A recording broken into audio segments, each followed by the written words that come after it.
Hello, students, and welcome to another live session for environmental biotechnology. So, today is Saturday and it's already past 3 p.m. So, let us start this class quickly. I welcome you all to this live TA session from 3 p.m. to 5 p.m., in which we'll be discussing some of the example questions for lecture week 9. So, today we'll be discussing all the concepts covered in lecture week 9 and we will move ahead. So this is also a recorded class. The previous students have all the information about it. This is a recorded class and the recording will be uploaded on YouTube and the link will be provided to you by the NPTEL authorities. My name is Ashutosh Behra and I am one of the TAs for this course, Environmental Biotechnology. This course is taught by Professor Pinaki Sar from IIT Kharagpur and I am a PhD PMRF scholar from IIT Kanpur. Okay. So, for all those who have joined the live class as well as requesting to join this link will be allowed to do so. And let us start this class quickly. So, the format of this class would be as such.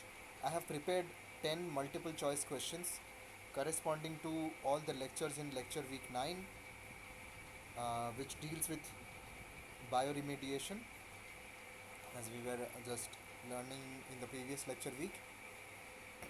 So we will have questions from bioremediation and all the lectures that Professor Pinaki Sar has taught in week 9. So today we will be dealing with 10 such questions and these are multiple choice questions which will be posed before you in a presentation. The material and the presentation will also be shared to you by the NPTEL authorities.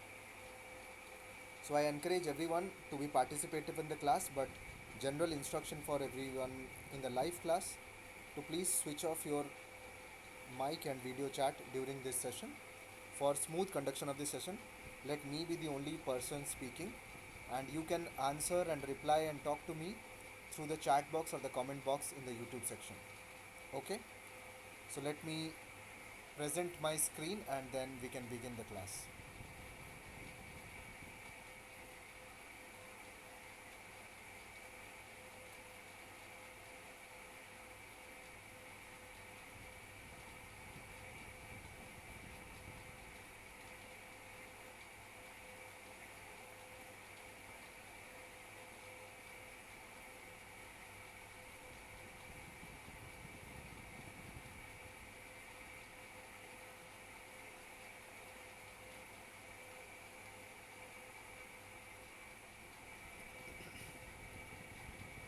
I hope you are able to see my screen and hear me speaking. Just let me know with a yes or no that whether you are able to see it and then we can move ahead.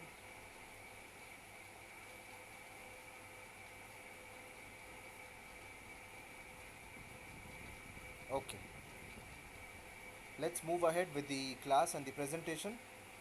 So once again, uh, good afternoon to all the students. We are here for the live teaching assistantship session by me. My name is Ashutosh Behra. I'm a PMRF PhD scholar at IIT Kanpur and this is the course Environmental Biotechnology taught by Professor Pinaki Sar from IIT Kharagpur. So today we'll be dealing with week 9 of all the lectures. If you have followed your lecture courses and classes correctly, these lectures deal with bioremediation. So we will be dealing with some of the example questions or assignment questions for bioremediation. Okay, so this is the format of the presentation. One by one, I will post the multiple choice questions which will have 4 to 5 options, but only one option is the correct answer. And then let's wait for a minute or two in the chat to allow participants to answer their correct answer. They will try to answer. You guys, I hope you will try to answer the question. Tell me whether it is option A, B, C, D or 1, 2, 3, 4. And then after collecting all the answers from the participants, I will reveal what is the correct answer to this question. And we will also spend some time in understanding the logic and the concept behind why the correct answer is the correct answer. Okay. So this is the format we are going to follow. This will be a recorded class. So the recordings will be available on YouTube. However, I would always advise all the students to tell their friends and to attend these live sessions and make the most out of it. Okay. So we are the only live point of contact through the live sessions. We are the first point of contact, and Professor Pinaki sir has recorded all these lectures. Okay. So let us begin this session without any further delay. So we have question number 1 waiting for us. Question number 1 is on the display. Aerobic biodegradation of organic pollutants primarily occurs through their dash. Understood this question? Aerobic biodegradation of organic pollutants primarily occurs through their dashed. Option A, oxidation. Option B, reduction. Option C, gasification. Option D, activation. Option E, inactivation. Read the questions and saw the options. Aerobic biodegradation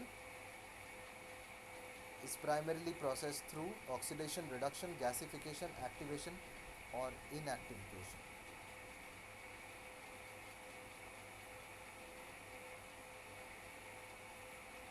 Let's wait for a minute or so and tell me what you think is the correct answer to this question. Then we can move ahead.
Okay, I think it's enough time for this question.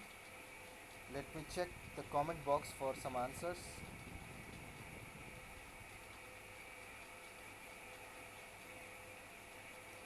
Okay. Aerobic degradation, biodegradation of organic pollutants primarily occurs through their. The correct answer is option A, oxidation. So, oxidation of organic pollutants leads to its aerobic biodegradation, and of course, aerobic means in the presence of oxygen, right? So, looking at what is aerobic biodegradation, aerobic biodegradation is the breakdown of organic pollutants into simpler, less harmful substances like carbon dioxide and water by microbes in the presence of oxygen. This process relies on aerobic microorganisms to use the organic contaminants as both carbon and energy source facilitated by the enzymes. For example, on my right is a hydrocarbon, which is an organic pollutant. Initial attack by oxygenases and degradation by peripheral pathways leads to C2 intermediate and other intermediates of TCA cycle. Now this can, so in the presence of oxygen, there is initial attack by oxygenases.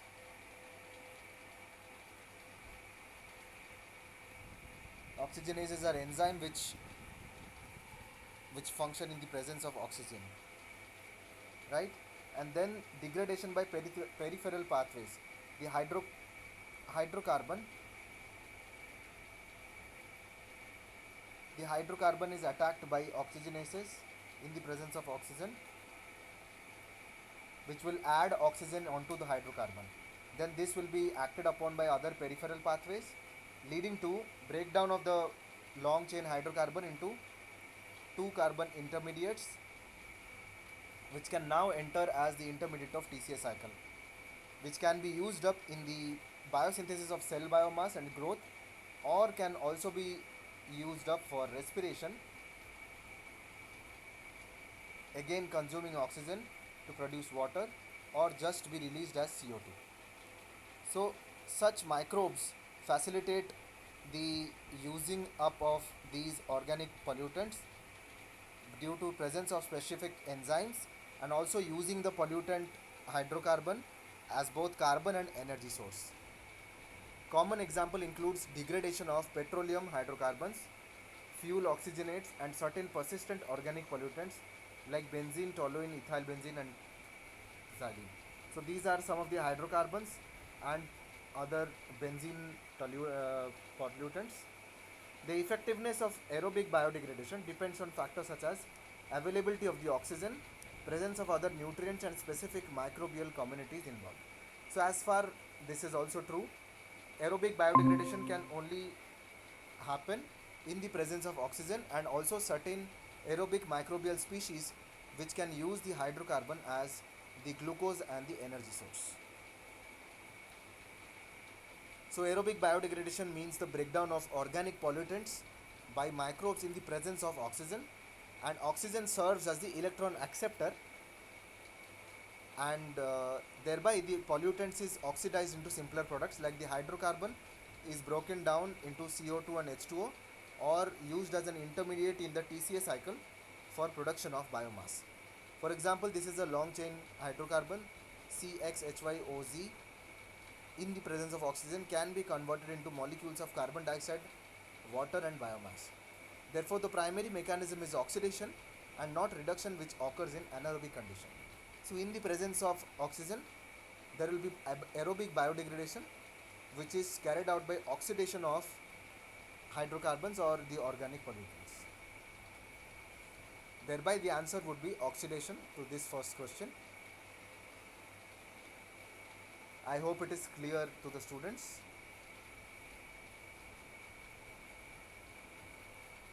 If yes, then we can move ahead to the next question. Question number 2 for this session. Dash is the most abundant potential electron acceptor for oxidation of organic pollutants under anaerobic conditions. Understood the question? Which is the most abundant potential electron acceptor for oxidation of organic pollutants under anaerobic conditions? Option A, carbon dioxide. Option B, hydrogen. Option C, nitrogen. Option D, Fe3 plus. Option E, Fe2 plus.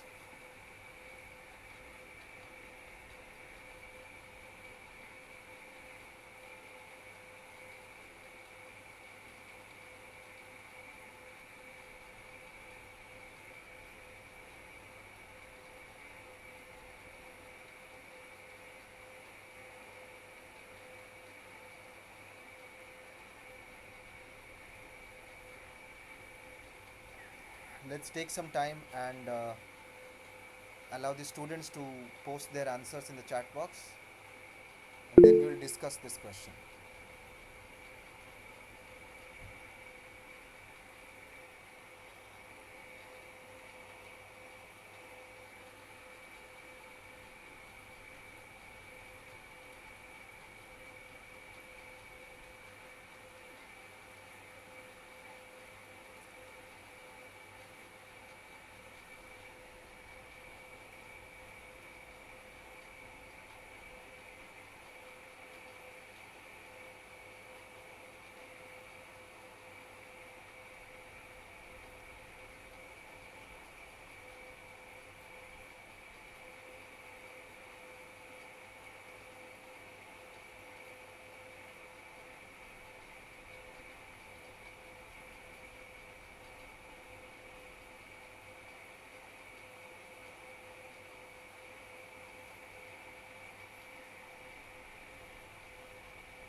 Okay, I think it's enough time for this question.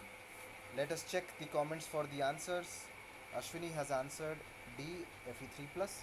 Okay, which is the most potential electron acceptor for oxidation of organic pollutants in anaerobic conditions? Correct answer is Fe3 plus. Well done, Ashwini. So ferric ion is the most abundant potential electron acceptor. Now let us understand what happens in anaerobic conditions. Under anaerobic conditions, oxygen is absent. So therefore, oxygen cannot be used as one of the electron acceptors. So there are other alternative electron acceptors which microbe use for carrying out this reaction for oxidation of hydrocarbons or pollutants. The most abundant potential electron acceptor in many anaerobic environments such as sediments or aquifers is Fe3 plus ferric ion, typically present as ferric oxides. Yeah, right? And microbes such as iron reducing bacteria can use Fe3 plus as an electron acceptor, reducing it to ferrous, which is Fe2 plus. So here is an example procedure. Activation of the hydrocarbons to benzyl succinate, turning them into compounds which can be further fed into the cycle of degradation, facilitating it for degradation of other microbes.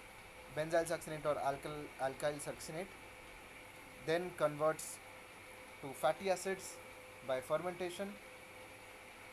Then fatty acids can produce hydrogen or alcohols and then go to acetate by acetogenesis. So in each step, the ferric ion can serve as the electron acceptor, reducing itself into the ferrous ion, Fe3 to Fe2 plus conversion.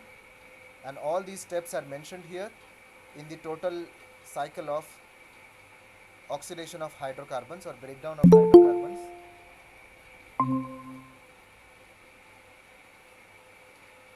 So acetate can finally convert into CO2, or it can also go for methane. Fatty acids generate hydrogen which can also be converted into methane by other bacteria such as methanogenesis, and many other organisms microbes come together to facilitate the breakdown of hydrocarbon in anaerobic conditions using Fe3 plus ion as the electron acceptor. So in anaerobic degradation of hydrocarbons in the presence of iron and microbes leading to methane production. So as we saw in the earlier as well, methane production and CO2 production as well. Hydrocarbon can be broken into intermediate products like alkanes or aromatics, broken down into intermediate metabolic products like acetate and CO2, which we just saw in the previous pathway. Electron acceptor, which is the iron reducing bacteria. Fe3 plus act as an electron acceptor and reduces to Fe2 plus during hydrocarbon degradation. Right, iron reducing bacteria, Fe3 plus to 2 plus conversion, and also giving back these intermediates such as acetate, and intermediate metabolic products can also be fed into the same pathway via reduction of Fe3 plus to Fe2 plus. Electron transfer mediator, syntropic bacteria produce electrons while degrading intermediates, and conductive iron oxides mediate electron transfer between syntropic bacteria and methanogens. So it is a whole syntropic cluster between the iron reducing bacteria, syntropic bacteria and methanogens, which couple these reactions so as to drive the reaction towards the hydrocarbons towards their degradation. This process enhances methanogenesis by facilitating interspecies electron transfer, and methanogens utilize the hydrogen and electrons to produce methane. So this is a whole overview of how hydrocarbons in absence of oxygen can be dependent on iron reducing bacteria, where Fe3 plus acts as a terminal electron acceptor. I hope it is clear to the students.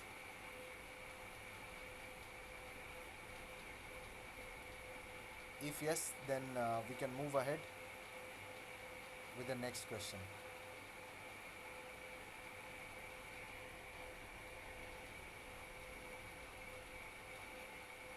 Okay, let's move on to the third question.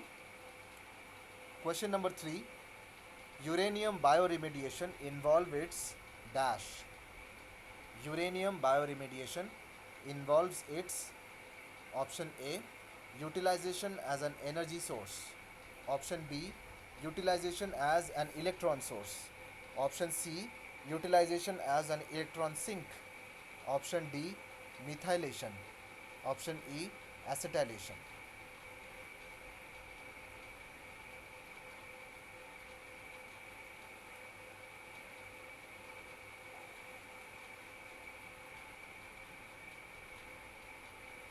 Uranium bioremediation, and what is the main step in uranium bioremediation that is carried out, where uranium is utilized as dash.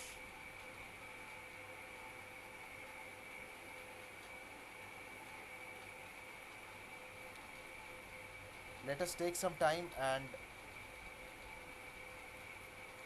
come back to this question for answers.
Okay, I think it's enough time for this question.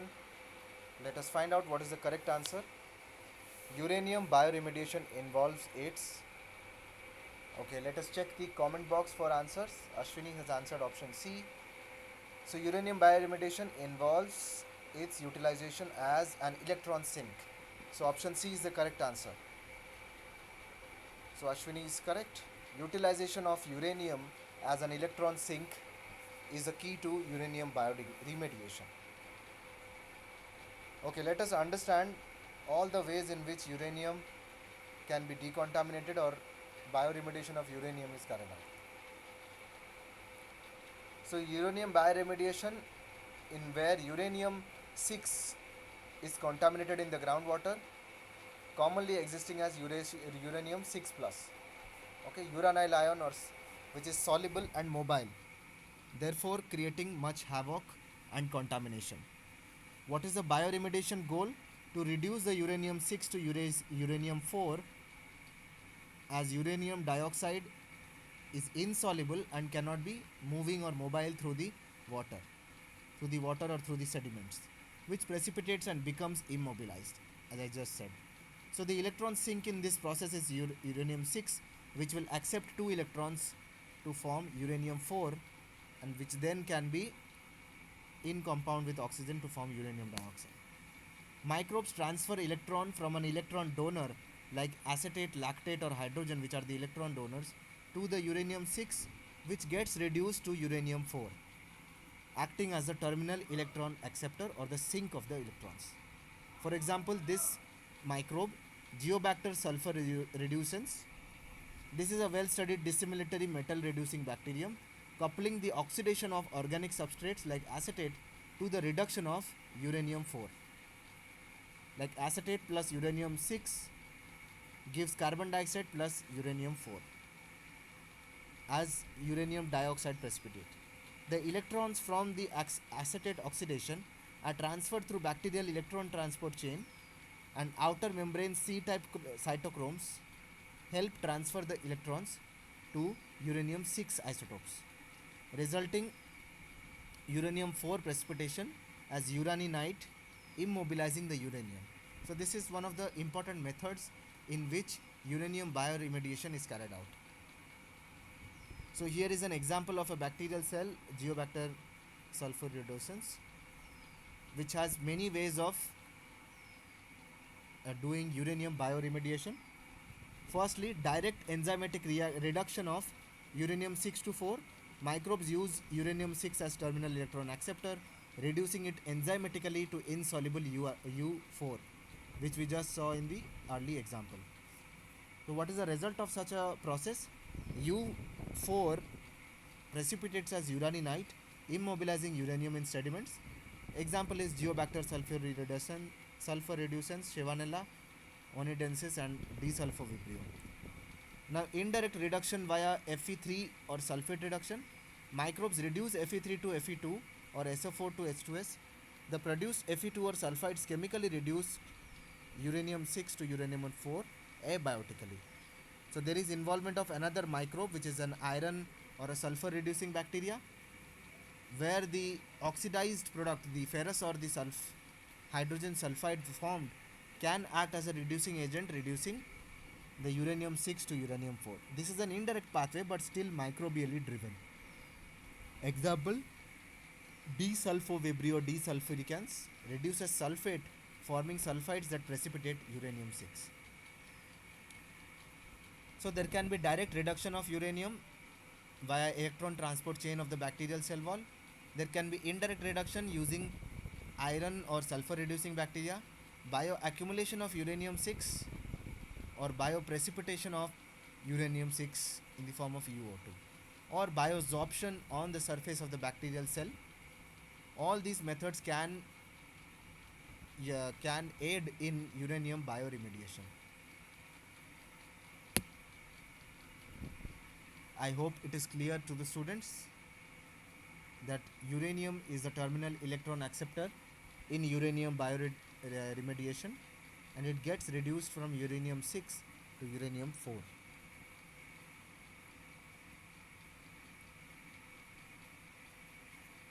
If it is clear to the students, let's move on to the next question. The next question, question number 4, is here on the screen. Geobacter metallireducens is a motile microorganism. Its motility was not discovered until it was subjected to dashed.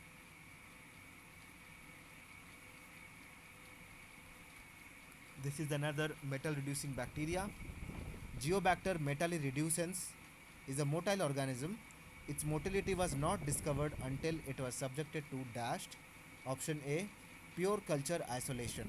Option B, hanging drop method. Option C, microscopy. Option D, whole genome sequencing. Option E, metagenome sequencing.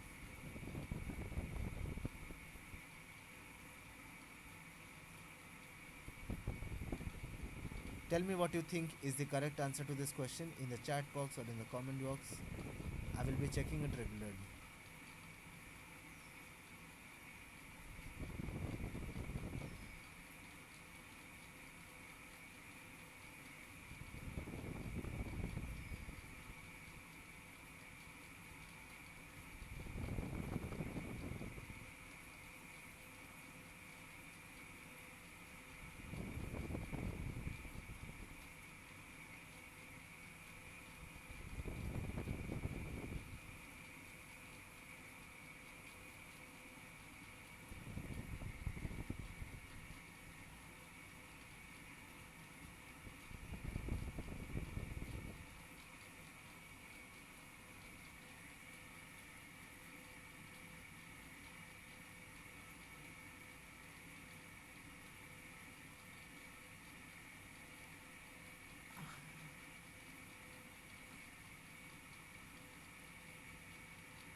Okay, I think it's enough time for this question. Let us check the chat box for some answers. There is one answer, option B, hanging drop method.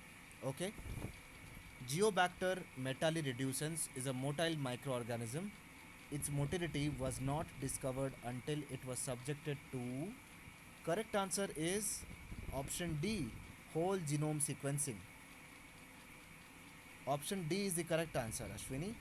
Option B is not the correct answer. I know it can be very confusing because hanging drop method is the standard method for determining motility in microbes. But Geobacter metallireducens did not test positive in the hanging drop method. The whole genome sequencing revealed the presence of genes which encode for flagella and other motile organelles in the bacteria, which propose that this bacteria is a motile microorganism. So this is a special case in which hanging drop method was not used, whereas whole genome sequencing told us that metallireducens geobacter is motile. So Geobacter metallireducens is a bacterium known for reducing metals like iron. For a long time it was not thought to be motile. Classic motility tests like pure culture isolation or hanging drop method or microscopy were not enough to reveal motility in this organism, because it either didn't express flagella under the tested lab conditions or moved in ways that were overlooked. So it didn't express flagellum in the lab settings, and therefore it was not tested in the hanging drop method. And whole genome sequencing revealed that metal reductions actually carries flagellar biosynthesis genes and chemotaxis genes. So this was only possible through whole genome sequencing. So there are chemotaxis genes. Chemotaxis is a method in which the bacteria moves towards a gradient of chemical compound, and flagellar biosynthesis gene. The flagellum is the motility organ of the bacteria. It's an extension of the cytoskeleton with ciliary arrangement of microfilaments and microtubules. This was a big surprise since motility hadn't been observed before in Geobacter. After this finding, researchers specifically looked again with microscopy and other methods and confirmed the motility. So metagenome sequencing analysis mixed this technique in option E analyzes mixed microbial communities, but the discovery here was made because of whole genome sequencing after it is isolated as a pure organism. Now, what is the hanging drop motility method? In the hanging drop test, observe live motile microorganism by suspending a drop of bacterial culture on the cover slip and inverting it over a depression slide to create a hanging drop. Okay, so the drop is created as such: a single drop of the bacterial solution inverted over a cover slip with a depression well slide, and this is sealed by a petroleum jelly.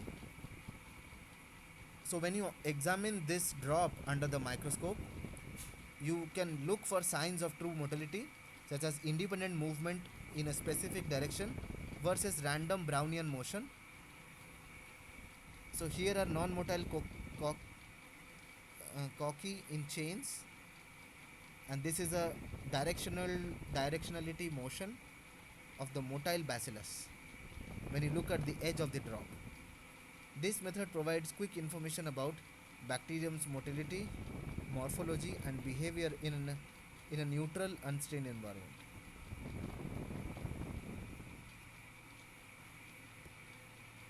I hope it is clear to the students. So this is the hanging drop motility test, but for metallireducens, hanging drop was not done. Rather, whole genome sequencing told us that there are some flagellar synthesis genes and also chemotactic genes present in this bacteria, hinting at its role in motility.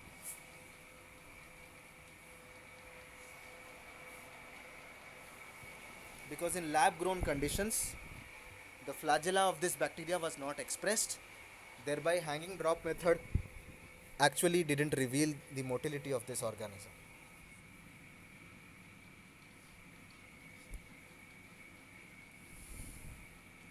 Okay, let's move on to the next question. Question number 5. Today, the primary limitation of genomic analysis is dashed. Understood the question? What is the primary limitation of genomic analysis if you consider conditions today? Option A, lack of high throughput sequencing techniques. Option B, lack of adequate culturing techniques. Option C, lack of DNA extraction efficiency from dirty samples. Option D, lack of cloning library preparation efficiency. And option E, lack of methods with adequate sequencing depth. Now, which of these poses a limitation onto the genomic analysis that we do today?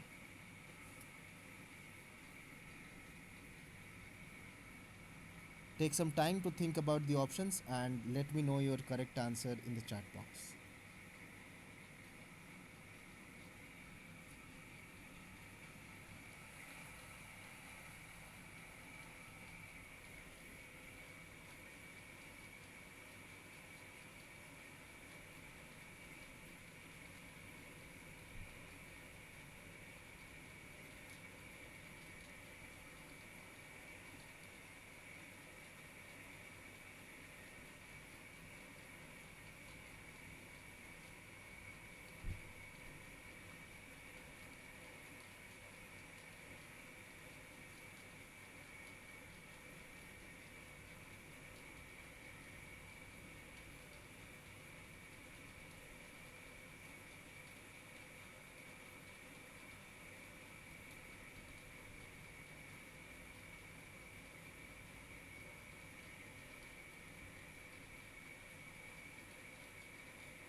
Okay, I think it's time to reveal what is the correct answer to this question. Let us first check the chat box. Option E, student says, okay, the primary limitation on genomic analysis is, and mind you, by reading the question, you can get confused. Today, the primary limitation on genomic analysis, it doesn't mean the third generation sequencing, but all the techniques up to available today. So the correct answer would be option C, lack of DNA extraction efficiency from dirty samples. Okay, so this is the limiting technique. I know with the third generation or the next generation sequencing, lack of methods with adequate sequencing depth like PacBio does not have a good sequencing depth. That can be the answer. But combining all the efforts today, DNA extraction efficiency forms the biggest limitation. Analyzing each option one by one, high throughput sequencing. Modern high throughput sequencing like Illumina, PacBio, Nanopore is widely available. Sequencing itself is no longer the biggest bottleneck in genomic analysis. So option A is outdated. Culturing techniques. Many microbes are unculturable, but culture independent analysis can also be done, such as metagenomics. Culturing isn't strictly required, so B is also not the primary limitation. Now coming to D, cloning library preparation efficiency. We rarely clone anymore for NGS because now the DNA is fragmented, adapters are ligated, and PCR based adapter amplification is what gives us the cDNA, the library preparation. So D is also outdated. Now sequencing costs have dropped drastically. Deep sequencing is feasible, therefore it is not the primary issue anymore. So PacBio and Oxford Nanopore does not offer good sequencing depth, but Illumina on the other hand provides good. Illumina in the second generation of sequencing has good sequencing depth. So choosing between options, this is also doable. But DNA extraction from dirty samples such as soil, sludge or sediments or environmental samples containing humic acids, metals and inhibitors is often challenging, and exactly replicating the quality, high quality and amount of DNA remains one of the biggest bottlenecks in metagenomics and environmental genomics. Therefore, option C is the highly relevant option.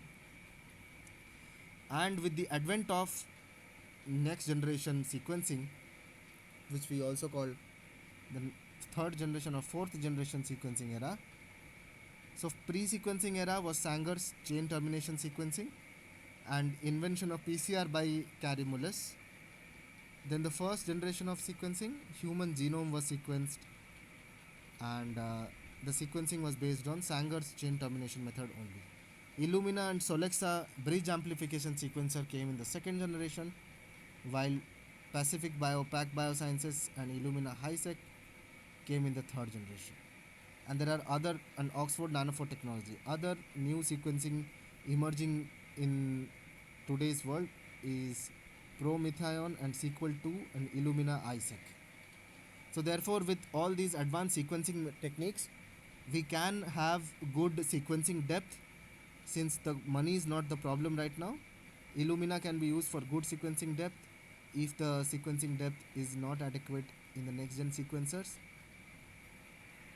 And culture independent techniques can be done, high throughput sequencing can also be done, and clone library preparation is dependent on adapters.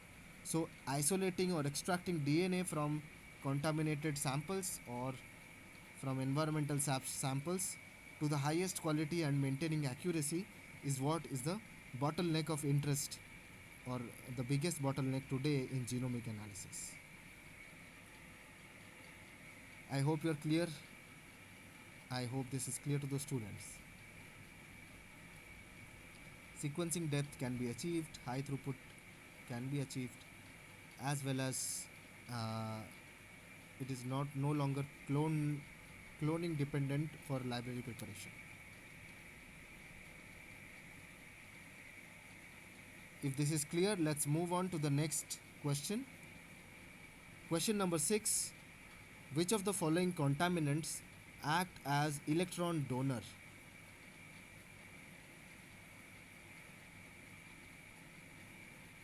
So this is another question. Which of the following contaminants can act as the electron donor? Option A, uranium dioxide.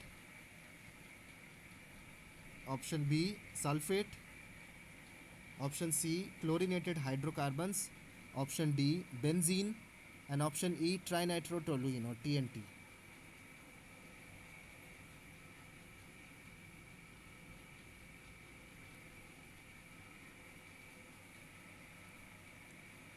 Which of these can act as electron donor?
Okay, I think it's enough time for this question. Which of the following contaminants can act as an electron donor? So in the comments, people have mentioned option C. Ashwini has answered option C. Let us see what is the correct answer to this question. Correct answer is option D, benzene. Chlorinated hydrocarbons also can donate electrons, but most commonly, benzene acts as an electron donor when it is the contaminant. Okay, let us look at what happens when benzene enters the environment. Now, what is the definition of an electron donor? An electron donor is a substance that can donate electrons to another substance in a chemical reaction, acting as a reducing agent.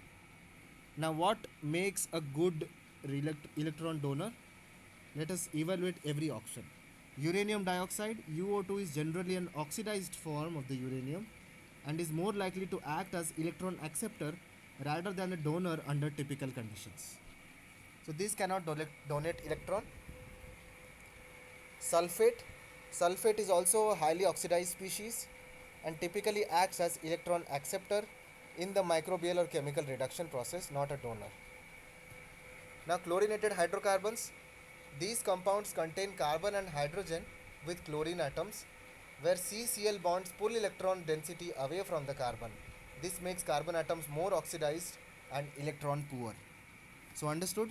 Since chlorine is electronegative, chlorinated hydrocarbons are generally poor electron donors, but in some cases they can donate electrons.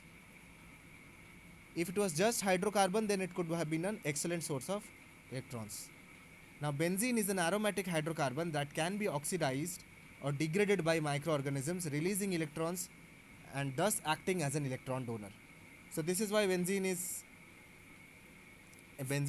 an electron donor here, and TNT is also not an electron donor because this has nitro groups which are electron withdrawing, more likely to be reduced rather than donate them. So benzene therefore is the most suitable option among all these. Now, under nitrate, iron 3 and sulfate reducing conditions, benzene can be oxidized to intermediates like phenol and then to carbon dioxide, and electrons generated from benzene oxidation are transferred to external electron acceptors such as Fe3 plus, SO4 2 minus, or CO2. So in anaerobic conditions or iron reducing conditions, benzene can be oxidized and the electrons generated from the benzene oxidation can be transferred into terminal electron acceptors like Fe3 plus and SO4 2 minus. So this is an example of a bacteria which can use benzene as an electron donor, Pseudomonas putida. This bacterium can degrade benzene under aerobic conditions, utilizing it as a carbon and energy source while donating electrons during the oxidation process to oxygen. So benzene can undergo oxidative or aerobic degradation where Pseudomonas putida utilizes it as energy and carbon source and donates the electron during the oxidation process of benzene to oxygen. So here is benzene which is converted, oxidized to phenol, and then this phenol can enter degradation pathways of aerobic pathway giving CO2 and H2O, while anaerobic pathway giving methane and CO2. And one such good example is Pseudomonas putida.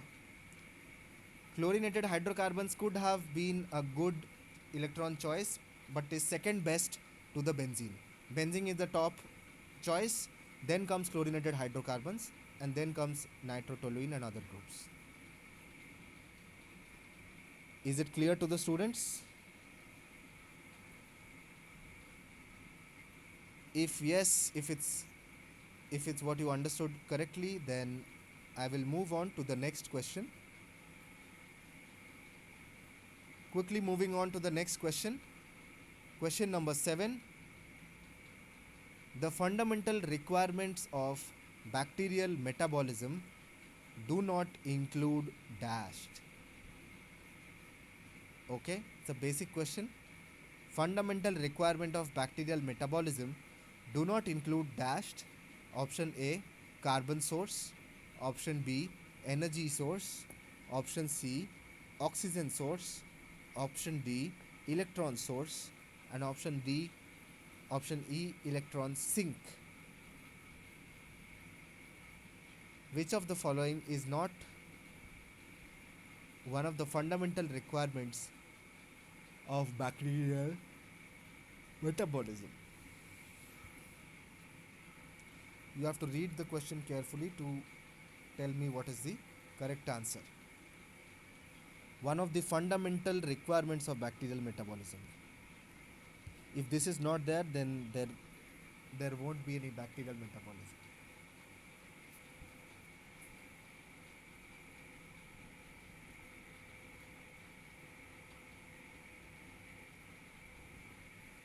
Let us wait and collect some answers in the chat and the comment box, and I will be back to the question in a couple of minutes.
Okay, I think it's enough time for this question. Let us visit the chat box for some answers. Ashwini has answered option C. Okay. Fundamental requirement of bacterial metabolism do not include an oxygen source. Option C is the correct. Ashwini is the correct. Has the correct answer. An oxygen source is not something which is fundamental to the bacteria, whereas carbon source, energy source, electron source, and electron sink are absolutely necessary for bacterial metabolism. Okay, then let us understand each of these. So here are the 5 sources that we mentioned that are absolutely necessary for a bacterial metabolism. Carbon source. Carbon source gives the raw material to build the cell biomass. Most of the cell building activities brought out by the carbon source. Energy source. Energy source gives the fuel to drive cell processes such as division, cellular transport, trafficking, cytoskeletal arrangement, basically ATP generation as well. Now electron donor, which is the source, supplies electron for the metabolism, and electron acceptor accepts electron released during oxidation of donor. So these 4 systems are required, and nutrients such as nitrogen, phosphorus, sulfur, and other trace metals as the building blocks of the nucleic acid, proteins, and uh, all other molecules we see inside a cell.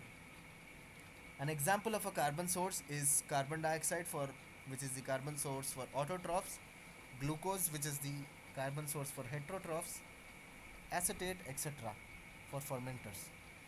Energy source, fuel to drive cell processes. Light can be the energy source for photoautotrophs, chemical compounds for the chemotrophs. Electron donor as a source, organic matter such as glucose, hydrogen, Fe2 plus, NH4 plus, acetate. These are all electron donors, while oxygen, nitrate, sulfate, Fe3 plus, CO2 are electron acceptors. And these trace metals are ammonium, phosphate, sulfate, Fe2 plus, Mg2 plus again. So carbon source is required for cell building blocks, building the raw material for cell growth and biomass formation.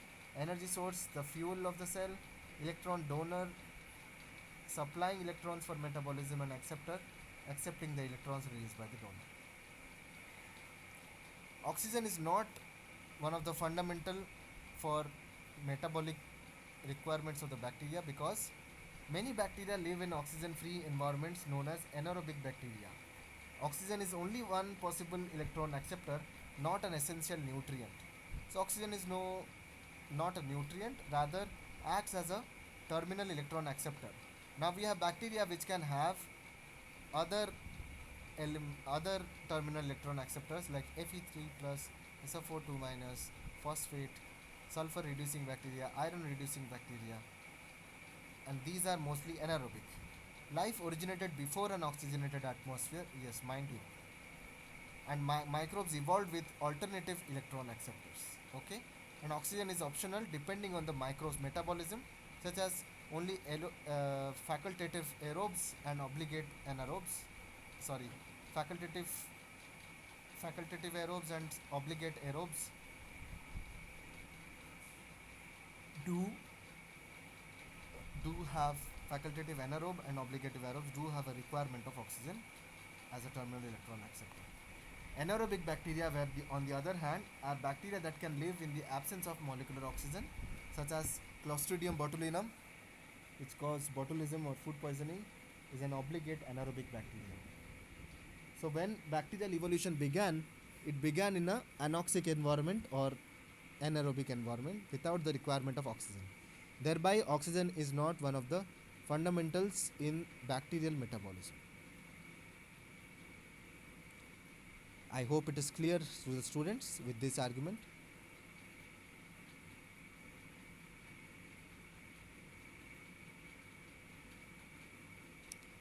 If yes, then let's move ahead to the next question. Question number 8. The process of synthesis of new cellular material is known as dashed.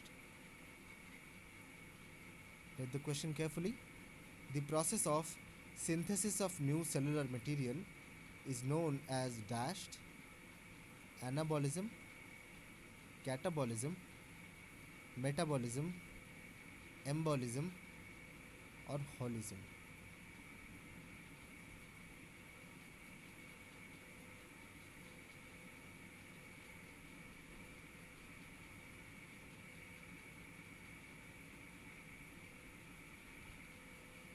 Let us take some time and collect answers in the chat box. Students, please try to answer. This might be an easy question for you guys.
Okay, I think it's enough time for this question.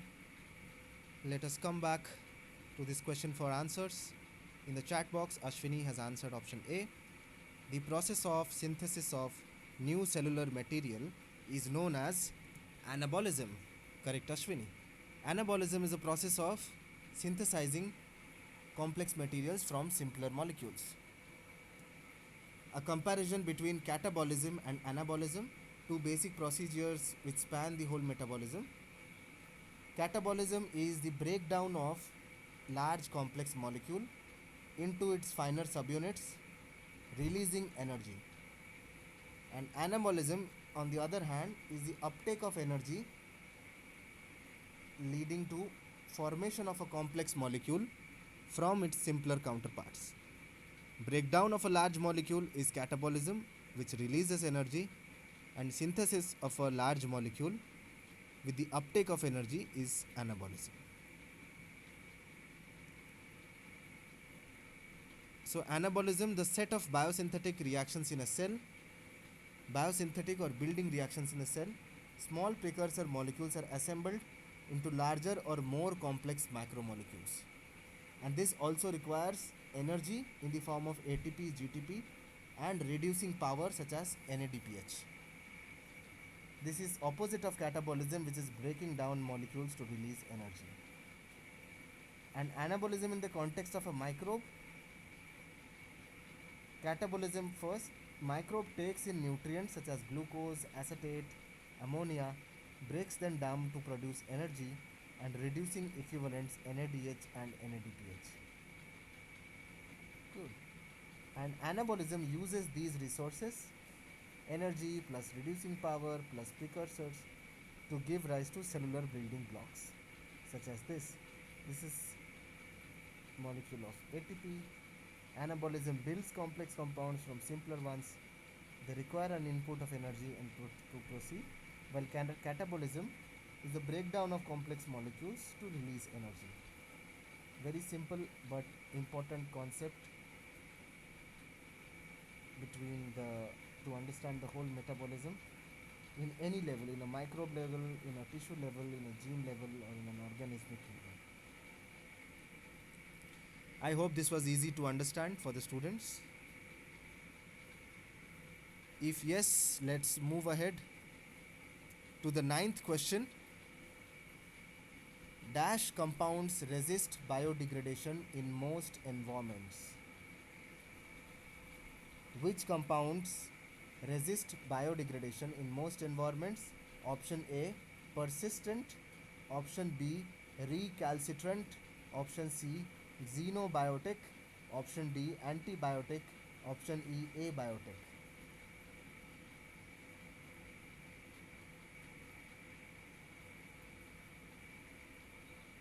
Recalcitrant, xenobiotic, antibiotic, abiotic, persistent.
Okay, I think it's enough time for this question.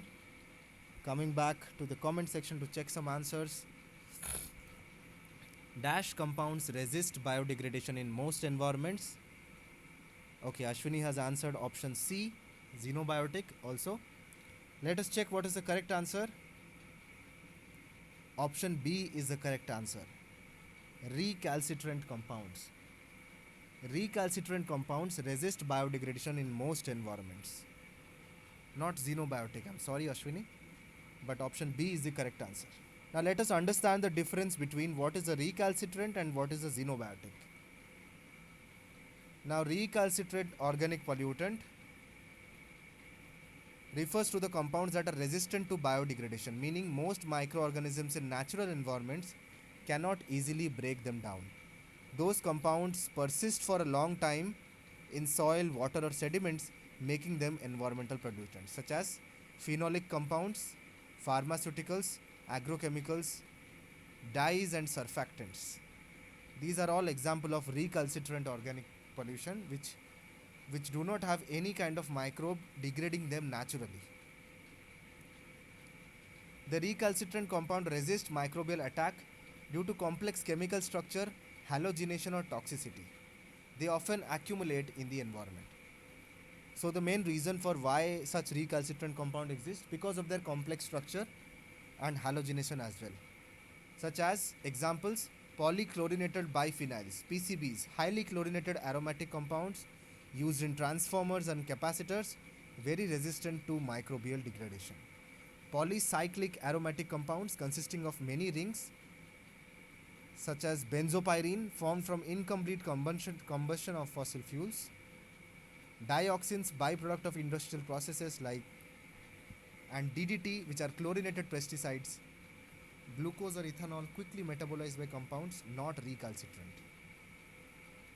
Okay, so recalcitrant is equal to stubborn compounds that microbes cannot break down or struggle to break down. On the other hand, what is a xenobiotic? Xenobiotic is a chemical compound that is foreign to living organism or an ecosystem. Basically, substances that are not naturally produced or expected in that environment. These compounds may be synthetic, industrial, or even naturally occurring, but present at unusual concentrations. So these are xenobiotics. Xenobiotics example are drugs, pesticides, oil mixtures, synthetic polymers, hydrocarbons, food additives, environmental pollutants. So xenobiotics can also be hydrocarbons and other pesticides which can be easily degraded in an environment because we have microbes which can utilize these as a carbon or an energy source and oxidize them to simpler compounds and degrade them. But recalcitrants are those class of compounds which do not have natural microbes to degrade them. They cannot be degraded naturally and they persist in the environment and the atmosphere. Whereas xenobiotics is any chemical compound that is foreign to the living system or in the environment. Anything foreign to the environment can be a xenobiotic. So many examples of xenobiotic which can be degraded are hydrocarbons and oil mixtures. Also polymers, many polymers which can be degraded. But compounds such as DDT, polychlorinated biphenyls or pyrenes and polycyclic aromatic hydrocarbons fall under the class of recalcitrant. I hope you are clear between the definition of a recalcitrant and a xenobiotic compound and which can be biodegraded whereas which does not have a natural biodegradation capability.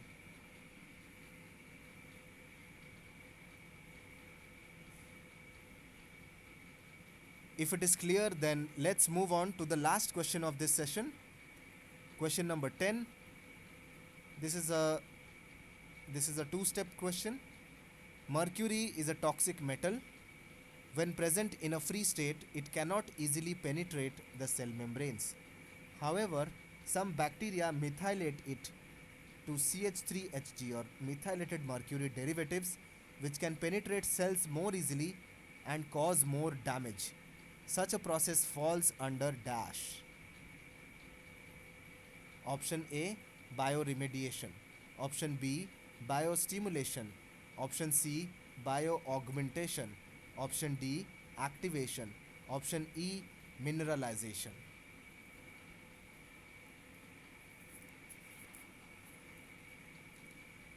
Understood the question? Mercury is generally a toxic metal in free state and cannot easily penetrate cell membranes. However, some bacteria can methylate it, and now it can easily penetrate cells and also causes more damage. What which of these options can fit to the closest of this definition? Is it bioremediation, biostimulation, bioaugmentation, activation, or mineralization?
Okay, I think it's enough time for this question. Let us check what students have answered.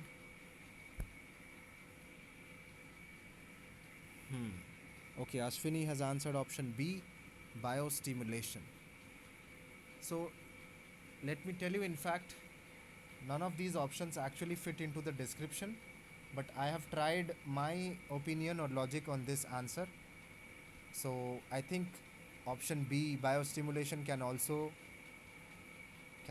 be a correct answer. But what I think is the correct answer is option D, activation. This is one of the processes which fits into the description. Option D, activation. Now let us understand what is the mercury cycle and methylation process. What does it does to the mercury?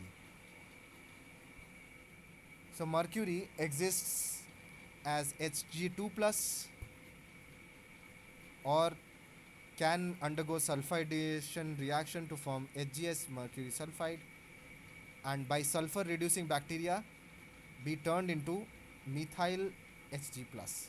This can also undergo transformation into Hg0, which is volatile, or methylation demethylation by other bacteria, sulfur reducing bacteria again, to methyl Hg. Bacterial communities photodegradation of this to Hg0. Now this is toxic to animals and can accumulate inside the animals, and in presence of light can form volatile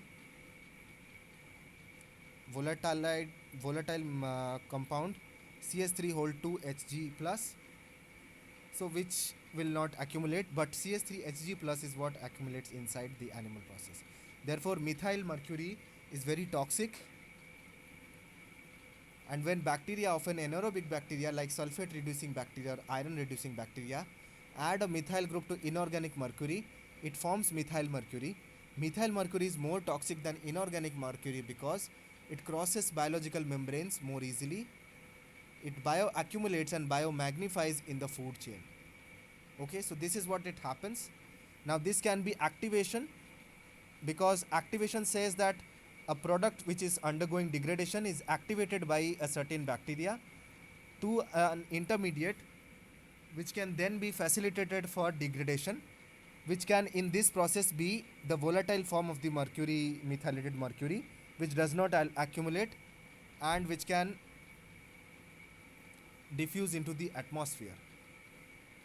But this cycle continues if we look at the mercury cycle on our left, whereas biostimulation can be introduction. What does biostimulation mean? Introduction of organisms from outside.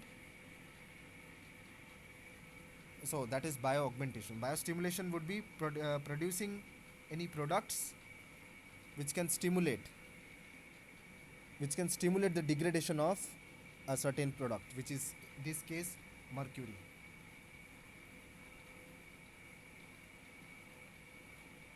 So biostimulation is a bioremediation strategy that enhances the activity of the existing microbe by adding nutrients and other environmental factors. Like, so you add external nutrient into the already undergoing reaction, that is biostimulation.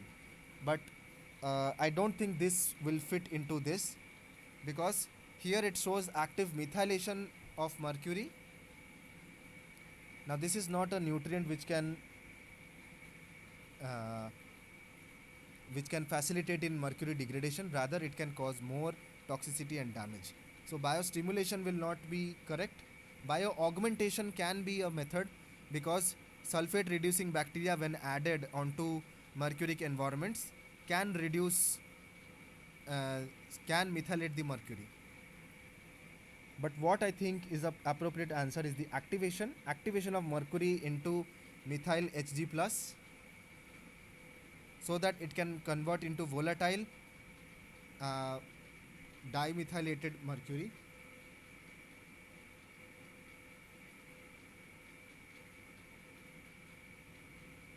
So that is why I think this will be activation of. So but this is also a neurotoxin and extremely volatile.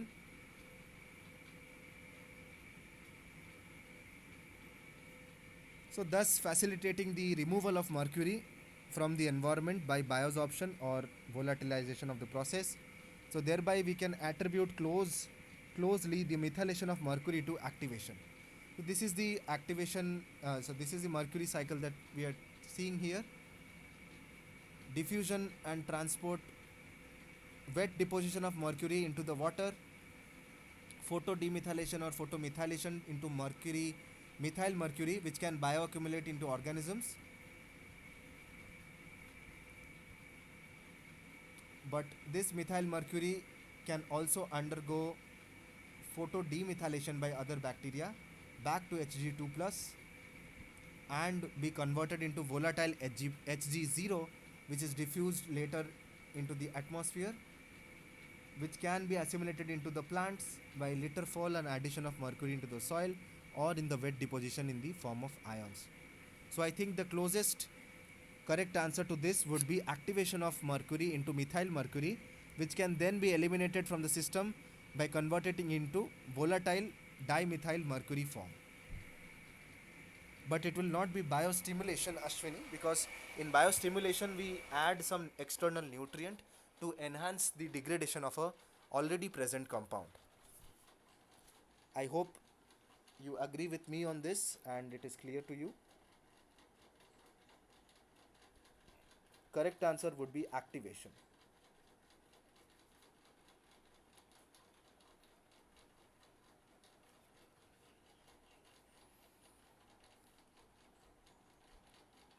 Okay, I hope you have followed all the questions this far. With this, we have come to the end of our presentation. We have finished 10 exemplar questions, multiple choice questions. Let me get back to my screen here.